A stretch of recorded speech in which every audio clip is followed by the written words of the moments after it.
Hamıya salam dostlar. Yeni videomuza hoş geldiniz. Bugün gördüğünüz gibi demiştim ki kar yağacak.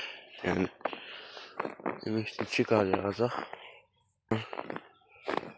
Bak kötü sevinin bu oranı açalım. Ehtiyacı. Orandan sonra çok savaşı deliydi karında. Gelecek yani karda oynayabilirsin. Evet.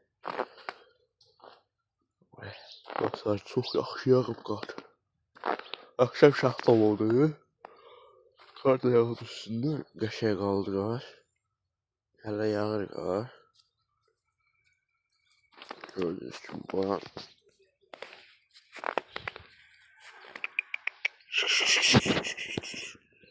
Bura. 350 boran. Yemeği kapsa dolu bir bitiyor karnı.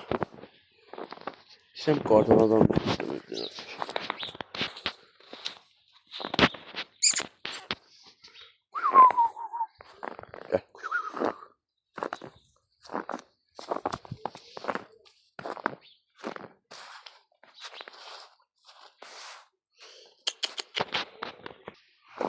Gördüğünüz gibi dostlar. Boran Bey. Sözü. Qəşəngdir qar, hər tərəfə yağır. İyi.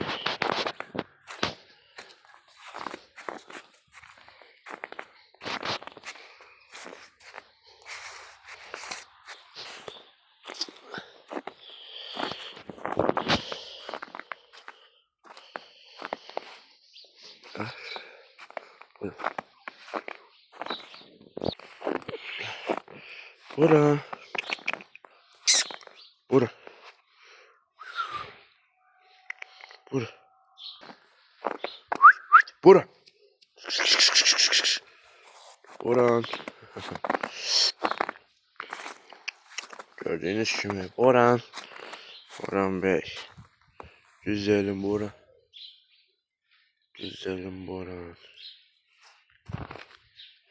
Qarda yediyəndə bu qarın səsləri var. Belə.